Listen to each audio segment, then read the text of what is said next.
15वा आणि 15 अध्यायामध्ये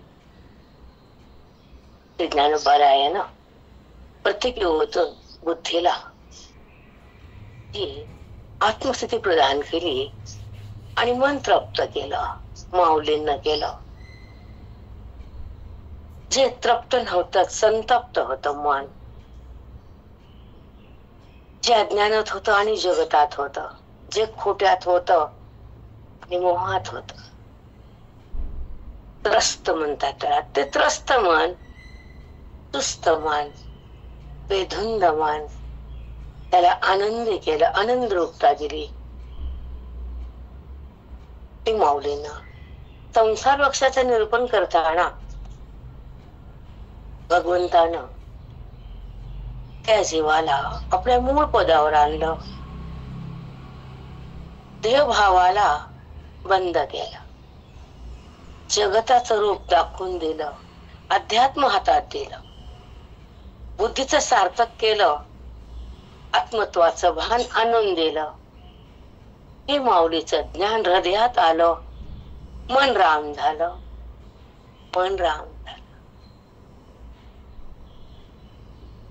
जे ऐश्वर्य असतं आयुष्यामध्ये भोगायचं ते ज्ञानाचं असतं. ते ऐश्वर्य खरं,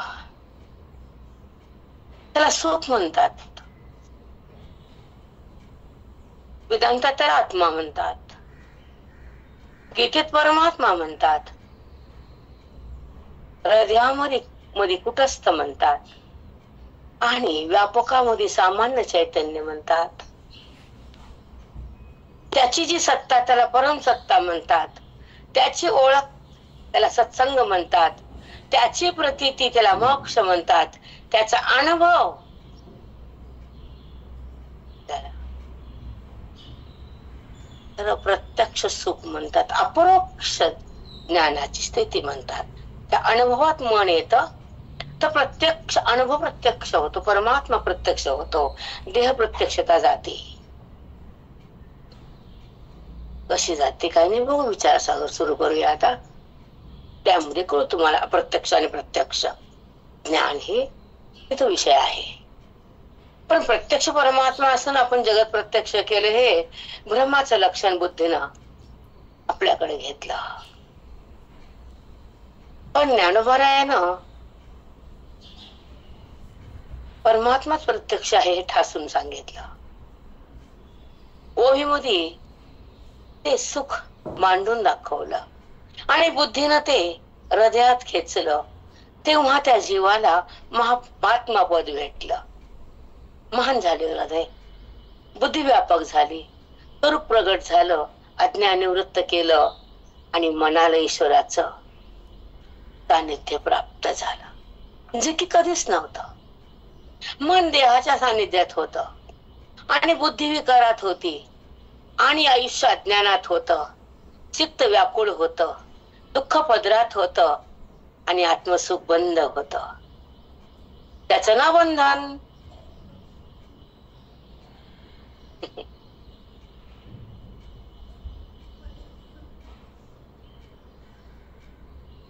चुकलं का? कळालं नाही का तुम्हाला? राम राम माई. फक्त ते सुख दुःख भोगून आणि जन्माला मृत्यू लोकात जन्म मृत्यूला आलिंगन देऊन व्याकुळता भोगावं लागते.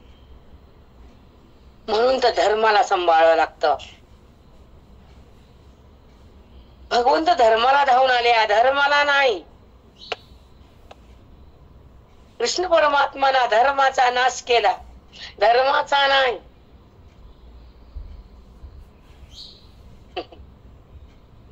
आता धर्म संपलाय, संपवायला तुम्ही लोक. याला म्हणतात कलियुगामध्ये पापाची उत्पत्ती. हे कापते नाही, ऐकताय ना, पण करताना काहीच होत नाही. राम कृष्ण कृष्ण कृष्ण.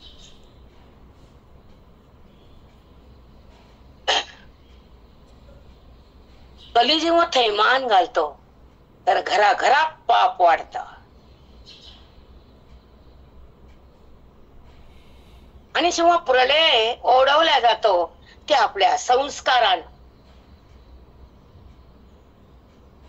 पापाच्या गठुड्यानं कलियुग मास्त तुफान प्रलय येतो आणि पुण्य लोकाचा क्षय होतो. पुण्याचा पापी लोकांमुळे क्षय होतो.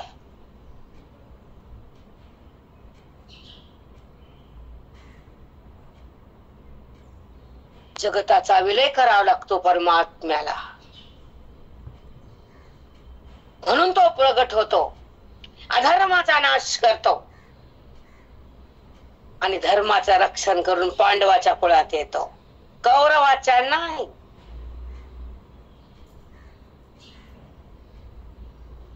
म्हणून कुळ कोणता असावं, पांडवाचं का कौरवाचं, हे प्रत्येक मायनं शिकावं.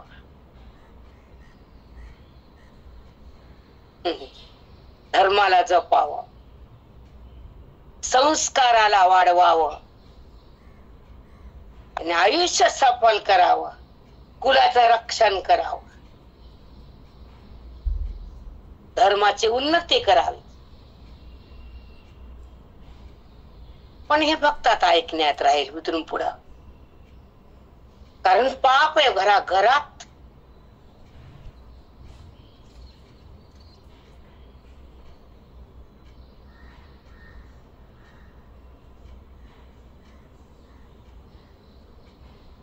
रामकृष्ण हरिताई साष्टांग नमस्कार. अरे आमचे गुरुजी निधामाला गेले, ते म्हणायचे इथून पुढे बघा कसा हक्कार होईल. आम्ही चाललो, बोलून गेले गुरुजी आमचे.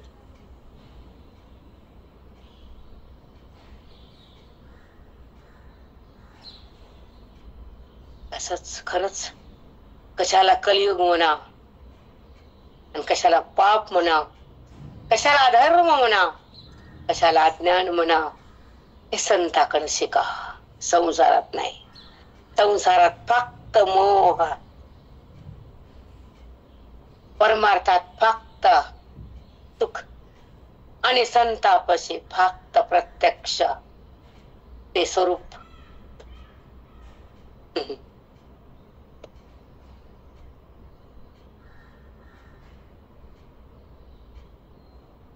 आता अध्यात्म चिंतनामध्ये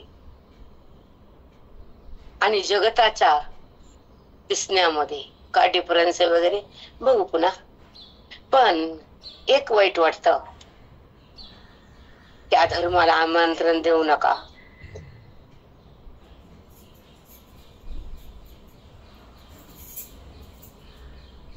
कुळाला भ्रष्ट करू नका, संस्कार फेकू नका, अधर्म घरात बांधू नका. एवढंच सांगायचं. ईश्वरी अध्याय 15. त्या 15 अध्यायामध्ये पुरुषोत्तम योगाची मांडणी करू ज्ञानोबरायानं हे संसार मोक्षाचं निरूपण केलं आणि त्या ठिकाणी जीवाला साक्षात आत्मदर्शन करून दिलं. देहाचा संबंध संपवला, अज्ञानाला पाणी टाकलं आणि ज्ञान प्रवाहित बुद्धीत केलं. हृदय ब्रह्म झालं, प्रत्यक्ष अनुभव सुखाचा आला, जगताचा आम्ही बात केला.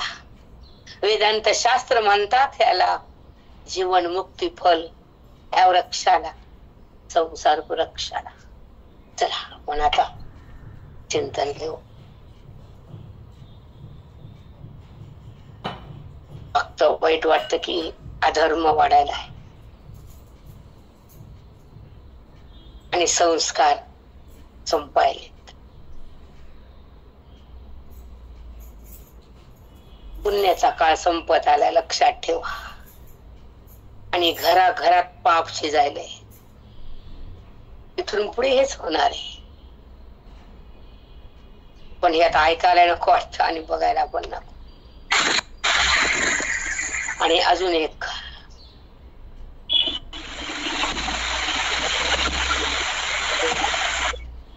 तोंड खराब केल्यापेक्षा वाचा.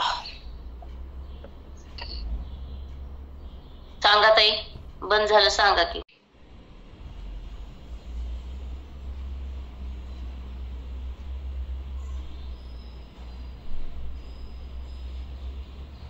आणि अज्ञान घन सुषुप्तीपर्यंत आलतो आपण. बीजांकुर भाव एकुणव दोमी ना. हो माऊली. घन अज्ञान सुषुप्ती. घन अज्ञान सुषुप्ती म्हणजे झोप. गाढ अज्ञान, त्या झोपीमध्ये अज्ञान गाढ असतं म्हणजे भरपूर असतं. तो बीजांकुर भाव म्हणते. त्या अज्ञानाला बीजांकुर म्हणलंय. आणि त्या अज्ञानाच्या स्वप्न जागृती या 3 अवस्था सुषुप्ती असं म्हटलंय इथं माऊलीनं. स्वप्न हन जागृती हा फळभाव तिचा. बीज अज्ञान आहे आणि 3 अवस्था फळ आहे. 3 अवस्थेमध्ये एकमेकात एक अवस्था नसतात. स्वप्नामध्ये जागृती नसते, जागृतीमध्ये आपण आता जागी स्वप्न नाही, स्वप्नामध्ये जागृती नाही आणि जागृतीमध्ये सुषुप्ती नाही. एका अवस्थेमध्ये एक अवस्था नसते, त्याला म्हणतात व्यतिरेक. आणि सगळ्या अवस्थेमध्ये परमात्मा असतो, त्याला म्हणतात अन्वय. आणि असतो हे अधिष्ठान आहे आणि अस्तित्वात्म्याचं भान आहे आणि हे नाही हे जगताचं ज्ञान आहे. मी परमात्मा ही वेदाची खूण आहे आणि प्रत्यक्ष ईश्वराचं आत्मदर्शन आहे. हे वेदाचा आरसा आहे. स्वतःला पाहण्यासाठी ज्ञानेश्वरी हा आरसा आहे. ओवीच्या माध्यमातून भगवंताचं दर्शन होतं आणि सुख हातात येतं बुद्धीच्या आणि अज्ञान निघून जात आणि मन स्वच्छ होतं. तिथं आत्मदर्शन घडतं मनात, बाहेर नाही. बाहेर नाही, दर्शन आत आहे परंतु आत आहे. व्यवहार वृत्तीच आहे. चला ओवी नंबर 90. ऐसी या वेदांते निरूपण भाषा प्रतीती परिते असो प्रस्तुती अज्ञान मूळ. काल पुण्यावरून इकडे आले संताकडनं आमच्या आणि संतती पण धन्य माझी. चला ओवी नंबर 90 अध्याय 15. ऐसी या वेदांते निरूपण भाषा प्रतीती परिते असो प्रस्तुती अज्ञान मूळ. ऐसी या वेदांते, अशा प्रकारे वेदांताची भाषा आपण निरूपण म्हणले ना, अशा प्रकारे वेदांताची भाषेने निरूपण केलं. स्वप्न आणि जागृती या 3 अवस्थेचं तुम्हाला वर्णन सांगितलं आणि त्याचा मूळ अज्ञाने सांगितलं. 3 अवस्था त्याच्या फळ सांगितल्या. अशा प्रकारे वेदांतामध्ये त्या ज्ञानाचं वर्णनाचं निरूपण केलं. निरूपण भाषा प्रतीती परितो असो प्रस्तुती अज्ञान मूळ. आता तूर तेवढं सांगायचं की ह्या 3 अवस्थेला मूळ अज्ञान आहे, ही बीज आहे. संसार वृक्षाचं ते बीज आहे. 3 अवस्था त्या फळ आहे. एवढा एक अर्जुन असं भगवंत सांगतात. ते ऊर्ध्वात्मा निर्मळे,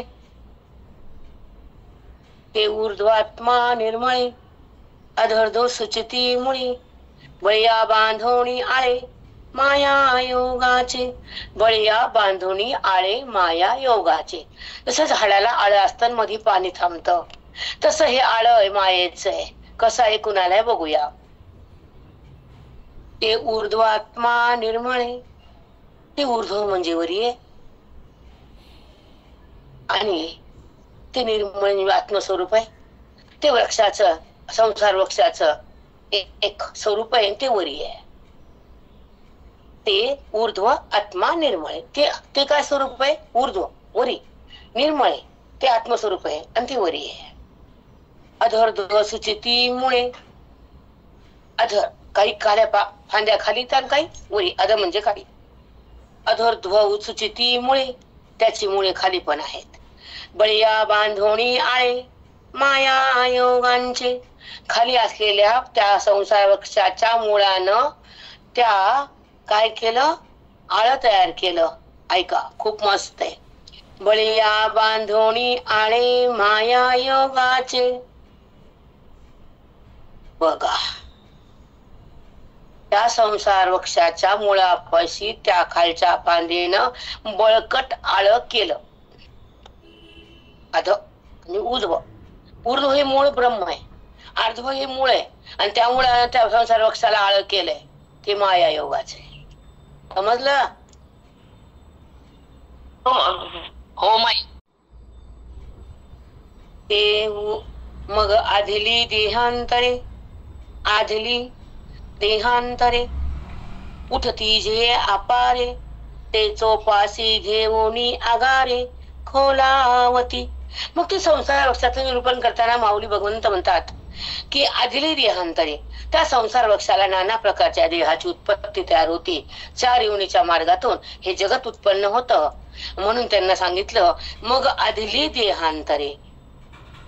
खालचे त्या संसार वृक्षाला खालच्या फांद्या म्हणजे नाना प्रकारचे देह 4 योनीतून उत्पन्न होतात. हा संसार वृक्षाचे निरूपण हे नाना देहातून सांगितलं माऊलीनं. फक्त समजून घ्यायला बुद्धी वापरा. सांगायला कळतंय का मी काय बोलते ते? बुद्धी वापरा म्हणाले मी. कळायला? देहांतरे आधली म्हणजे खालची फांदी, म्हणजे संसार वृक्षाच्या खालच्या फांदी म्हणजे खालचे देह 4 योनीतून प्रगट केले. आता तुला वर्णन तुला सांगतो मी, तत्व सांगतो मी, महत्त्व सांगतो, सगळं सांगणार संसार वृक्षाचं. हे ज्यांना कळालं त्याचं मन मला मिळालं, असं भगवंताचं वचन आहे वेदात. आता पुढे ऐका कसं वचन आहे ते.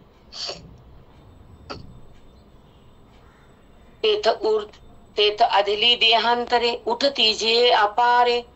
अपार म्हणजे अनंत असंख्य देव उत्पन्न होतात. अपार अमर्याद जीव उत्पन्न होतात, नाना देव उत्पन्न होतात. उठती जे अपारे, ते चौपाशी घेऊनी आगारे. चौपाशी म्हणजे 4 योन्यातून ते अनंत जीव प्रगट होतात, अमर्याद देव उत्पन्न होतात. खोलावती, त्या नाना देहाचा अंकुर खोल जातो, आणि त्या ज्ञानाच्या मुळातून हे नाना देहात त्या बुद्धिजीवाला जावं लागतं. अमर्याद देह उत्पन्न होतात, आणि त्या देहाचं मूळ अंकुरात ज्ञाने ते बीज अंकुर भाव ह्या वृक्षाचा.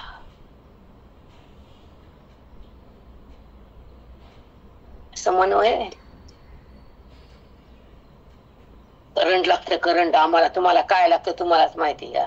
तुमचं तुम्हाला, आमचं आम्हाला. काय वर्णन आहे, काय होई अमृत आहे, काय कळायचं राहिलं आता. 4 योन्या, खालच्या फांद्या, वरच्या फांद्या. वरच्या फांद्याचं मूळ ऊर्ध्वात्मा निर्मळ आहे, खालची फांदी माया त्या संसार वृक्षाचं आळे ते बळकट आहे, ते मायाच आहे. आणि त्या मायाच्या ह्याच्यातून खालच्या फांदीला नाना देह आणि असंख्य देह उत्पन्न झाले, अमर्याद देह उत्पन्न झाले. आणि त्या देहाचं मूळ म्हणजे अंकुर बीज आहे, ते खोल आहे, ते मूळ आहे, ते अज्ञान आहे. ते संसार वृक्षाचं खरं मूळ आहे, खालचं मूळ, ते वरचं मूळ. कळतं काय वाचून? कसा भगवंता तुम्हाला पाठ पाठ पाठ सांगते, हातात देते ब्रह्मज्ञान. त्याला म्हणतात श्रवणाची शान, भगवंताचं जाण. तू प्रत्यक्ष भगवान, तू प्रत्यक्ष भगवान. ज्ञानेश्वरी हे काय तुमचं कोणतं रट्टपच कथा भाग नाही. इथं ऐश्वर ज्ञानाचे, मिलन बुद्धीचं परमात्म्याचं, धन ज्ञानाचे, आत्ममिलन ईश्वराचे, सुख तत्वाचे, आणि जाणीव परमात्म्याची, ओळख अभिन्न तत्वाची. बोलाव काय तुम्हाला? मी बोलता येत नाही, अनुभव असतो, शब्द नाही आमच्याकडे. काय बोलाव, काय बोलता येत नसतं इथं. ऐसे भवद्रुमाचे मूळ. भव संसार वृक्ष, द्रुम म्हणजे बीज, आणि त्याचे मूळ म्हणजे अज्ञान. ऐसे भवद्रुमाचे मूळ, हे ऊर्ध्व करी बळ, पुरी बलवान होता. मग अग्रियाचे बेंबळ, अग्र म्हणजे शेंडा, ऐका, मग त्याचे अंकुर वरच्यावर वरच्यावर झुपकेच्या झुपके, मग ते अग्र शेंडे वरी फुटतेत, मग त्याला झुपकेच्या झुपके येतात. मग अग्रयाचे बेंबळ आधी दावे, मग त्या संसार वृक्षाला वरी झुपकेच्या झुपके येतात.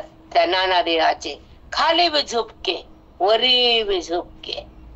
अपारा अमर या देहाची उत्पत्ती होती ते सांगताच येत नाही. त्याचं मूळ खोल जात. त्या देहाला जन्म घालण्याचं मूळ अज्ञान आहे आणि ते सखोल जात. त्याला महात्मे उपटून फेकतात. साष्टांग दंडवत माऊली. साष्टांग.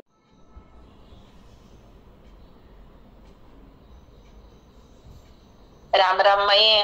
एवढ्या तिचे पहिले कुठं पुन्हा कुठं मायत आहे माझ्या मौली चालला. मी म्हणलो हो. त्याला मी चालले, मग त्याला कसं वाटेल तिथं त्या प्रवास. ते त्याचे वृत्तीचे पहिले महतत्व उमलले, ते पान वाले धुले एक निघे. या संसार वृक्षाला पहिलं जे कोम आलं चित्तवृत्ती हे पहिले. भगवंत म्हणतात अर्जुना, माऊली म्हणतात जनार्दना जगातल्या जीवाला की त्या संसार वृक्षाचं पहिलं कोंब चित्तवृत्ती झाले म्हणजे देवा. सांगतो अर्जुना, ते चित्तवृत्ती पहिले. चित्त म्हणजे वृत्ती, त्या भगवंताची शक्तीतून एक कोंब बाहेर पडतं. वृत्ती ती बुद्धी, जाणणं. चित म्हणजे जाणीव होणं. चित, सत आणि आनंद ह्या भगवंताच्या 3 सत्तेचं निरूपण या वेदांतात 15व्या अध्यायामध्ये. चित वृत्ती हे पहिले. त्या भगवंताची जाणीव म्हणजे त्याचं स्वरूप आहे, पण त्या वृत्तीमध्ये त्याला एक आधार रूपानं ते बुद्धीला घातलं. कारण बुद्धी जगताच्या व्यवहाराचं ज्ञान करून देती, जाणीव करून देती. आणि जाणीव करताना मी असतो आणि अंतःकरण म्हणतं मी जाणलं. चित्तवृत्ती हे पहिले.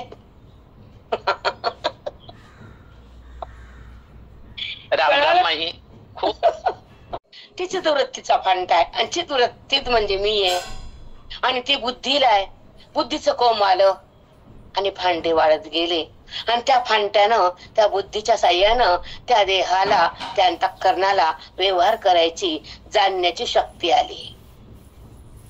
त्या बुद्धीच्या द्वारे जाणीव करता आली.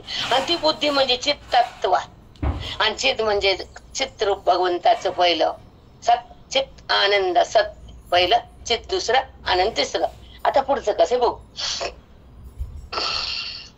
महतत्व उमलले. मग नंतर काय उमललं? महतत्व. त्या बुद्धीला काय म्हणलंय? महतत्व म्हणलंय. ते उमललं, उगवलं. त्या संसार वृक्षावर बुद्धिरूपी फुल उगवलं, उमलले. ते पान वाले धुले एक निघे. मग ते कोवळं पान, त्या वृक्षाला एक कोवळं पान निघालं, वाले धुले. ते बुद्धी आहे. किती मस्त आहे. मग सत्वरजत, मग सत्वरजत नव्हतं त्रिविध अहंकार जो एक. मग त्या कोंबाला 3 पानं फुटतात. तुम्ही शेतात जाऊन बघा, शेतात एक मधी पान असतं, इकडे असतं आणि एक तिकडे असतं. ते अंकुर 3 रूपाचा असतो का नाही गमचाळी बाई? हॅलो. किती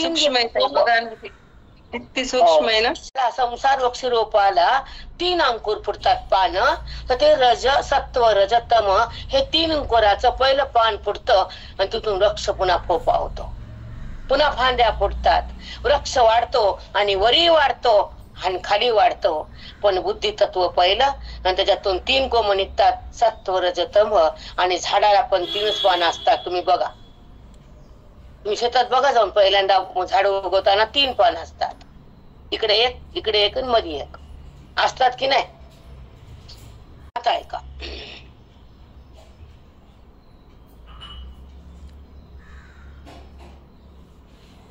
ते पान एक निघे.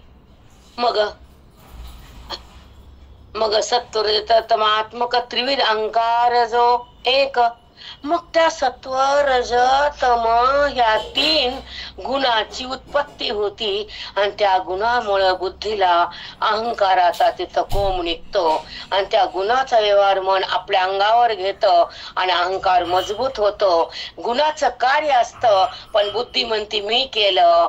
मग हे कळत नाही अंतःकरणाला म्हणून ओझ घेती मनाला, कार्य होतं वृत्तीला, अभिमान होतो बुद्धीला आणि अहंकार बळावतो आणि बंधन तयार होतं, मुक्ती बाजूला जाती. ह्याला कारण सत्व रजत मग गुण आणि त्याच्या संबंधाने वाढला अहंकार, त्याच्या शक्तीने केलेली क्रिया आणि त्या क्रियेचा केलेला अंतःकरणाने संबंध, ह्याचं नाव बंध.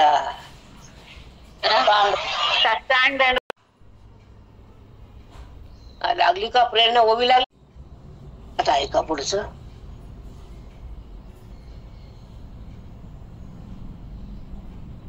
त्रिविध अहंकार जो एक, तो 3वा अधोमुख डिरू फुटे. तो 3वा अधोमुख डिरू फुटे. तो 3 पानाचा कोंब त्या बुद्धी तत्वानंतर वरच्या शेंडाला फुटतो. सांगितले बघा, अधोमुखे डिरू फुटे. अधो म्हणजे वरी, ऊर्ध्व म्हणजे वरी, अध म्हणजे खाली, सॉरी. मग त्यात तो कोंब 3 पानाचा अध खाली फुटतो आणि तो अहंकार सत्वर तमात्मक फांदी येते आणि बुद्धी त्या अहंकाराला धारण करते. पहिली बुद्धी आहे, मग अहंकार आहे. 3 गुण आहे आणि 3 गुणाच्या संबंधाने अहंकाराची उत्पत्ती आहे आणि अहंकारातून मनाला हे आसक्ती आहे आणि त्या ठिकाणी भगवंतापासून बुद्धी दूर जातीये. त्याचं ना बंधनाची स्थिती आहे.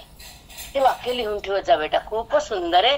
ही मांडणी शुद्ध शुद्ध निखळ आत्मभाव आहे, निखळ वेदांताचा हा खळखळ गंगा आहे. ही कुठंच ऐकायला मिळणार नाही. आपली माऊली सांगायली, गोवी बोलायली, हे कुठंच नाही मिळणार तुम्हाला. कथा कीर्तन प्रवचन भरपूर मिळेल पण हे आत्मस्वरूपाचं मिलन, संसार वृक्षाचं वर्णन आणि परमेश्वराचं त्या निजधन हे तुम्ही जगतात कुठेही जा कोणा कोपऱ्यात मिळत नाही बेटा. हे गुरुजी बोलतात आम्हाला. हे व्यासपीठ गुरुजींच आहे, ज्ञान वेदाचं आहे, सांगणं माऊलीच आहे, कथन सुखाच आहे. हे शब्द भगवंताच्या मुखातले, माऊलीच मुख.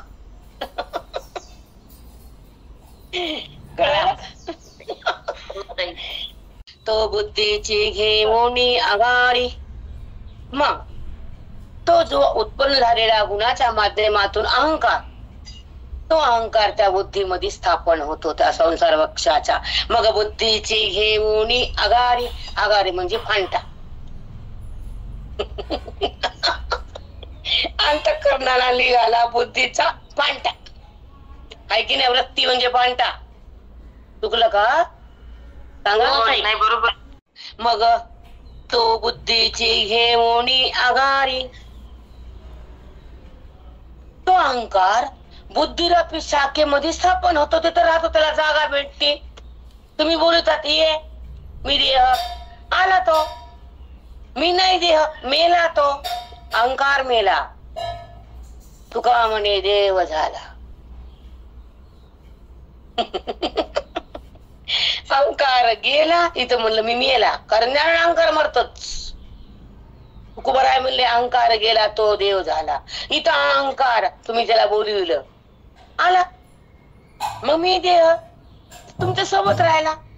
एका जन्मात नाही, कोटी कोटी जन्मात, लक्ष लक्ष येऊनीत हे देह तुम्हाला मिळतो. मग घ्या, मग देह भोगा सुख दुःख घ्या, मृत्यू जन्म. किती अवघड आहे. माऊली किती घाण स्थापन केलं, ते आज आपणच स्थापन केलं. ते नव्हतं आपलं बुद्धी घेऊनी आघाडी. तो अहंकार त्या बुद्धिरूपी शाखेमध्ये आश्रय घेऊन राहतो, तिथे थांबतो. बुद्धिरूपी फांट्याच्या ठिकाणी तो अहंकार थांबतो आणि बुद्धी तिथं ती त्याला ठेवून घेते. बस म्हणते, बस बस ये मा चलू दे धंदा. भेदाची वृद्धी करी. मग तो अहंकार त्या काय काय करतो, मग आता हळू हळू हळू मग भेदाची वृत्ती करी. मग तो भेद उत्पन्न करतो. एखादी मैत्रीण केली बिशी मध्ये अगदी गोड गोड बोलती आणि तुझ्या घरात मला काढी लावती. पण तिनं काढी लावलं कुठं वाटतं? कळत नाही. भेदाची वृद्धी करतो. पुढं तेथ मनाची डाळ डाळ धरी डाळ म्हणजे डाळ फांदी. तेथ मग आता त्या अहंकाराच्या नंतर कोणती फांदी आली? संसार वृक्षाला मनरूपी फांदी आली. आता मन काय करतं तुम्हाला माहितीये? मन काय काय करतो? आबा बाबा बाबा बा पाप बी करत, पुण्य बी करत, खोटं बोलत, देहाकडे बी जात, जगताला पाहत, तुम्ही करत, घराघरा आग लावतो. तिच्या घरात तिच्या घरात तिच्या घरात बारी बारी ना अंग बसल्या. राम राम. मस्त आहे. तो बुद्धीची घेऊन आघाडी भेदाची वृद्धी करी. तेथ मनाची डाळ धरी साजेपणे. मग त्या अजून एक त्याला मनात फांटा येतो, ढाळी येते आणि साजेपणे पण ते मन त्या मनाला एक त्या झाडाला एक फांटा येतो, त्याचं नाव मन. तो जिवंत राहते साजेपणे. ते मन मरतच नाही. हा हो, ते मन जळतच नाही. ते मन देहाला सोडतच नाही. ते मन बद्ध का मुक्त? ते मन रामाकडं का ते मन क्रोधाकडं? का ते मन संसाराकडं? का ते मन नामाकडं? का ते मन ज्ञानाकडं?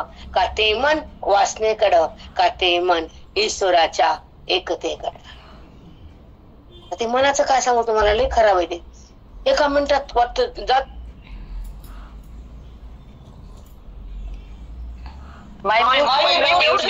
साजेपणे म्हणजे ताजी ताजी राहते हे सांगितलं. दुसरी फांटी पहिल्यांदा बुद्धीची फांटा कोंब, मग तिन्ही गुणाचा 3 पान, मग त्या बुद्धीचा आश्रय करून अहंकार राहतो आणि अहंकार नंतर मनाची एक फांदी फुटती आणि ते मन ताज ताज छान राहत.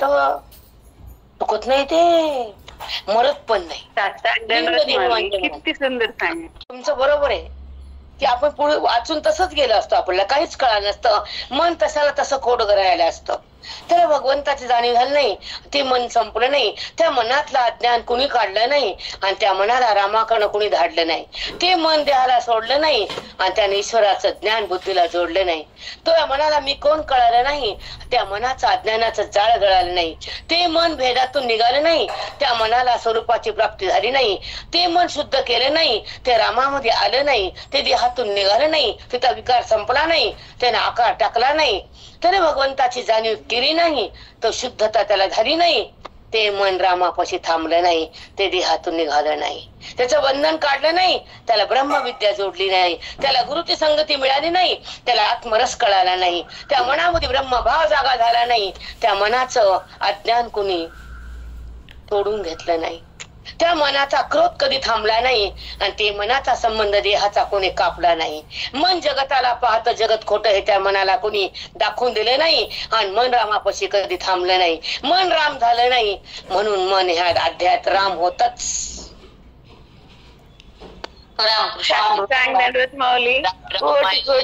ब्रह्म होत, मग मन कुठं राहत? कारण ते विकार नाही, कारण ते निर्विकार आहे, म्हणून ते राम आहे, म्हणून ते ब्रह्म आहे, म्हणून ते अधिष्ठान आहे, म्हणून ते ईश्वरामध्ये तद्रूप आहे, म्हणून ते मन श्रवणात यावं, वेदाचं ज्ञान घ्यावं, आत्मस्वरूपाकडे त्यानं जावं, भ्रांतीला सोडावं आणि संताच्या संगतीत त्यानं जगावं, आपल्या स्वरूपाला त्यानं भोगावं, देहाला कशाला त्यानं बघावं, खोट्याला कशाला खरं म्हणावं, ह्या मरणाऱ्या देहाला प्रेम का करावं, त्या मनानं साधूच्या बोधातून बाहेर का निघावं. कोबी घेते थांबते ऐसा मुळाची या गाडी का, विकल्प रस कोवळी का, चित्त चतुष्टय डहाळी का, कोंबे जातो. असा त्या मुळाचा अहंकाराचा दडभाव झाला आणि त्या जो विकल्पाचा रस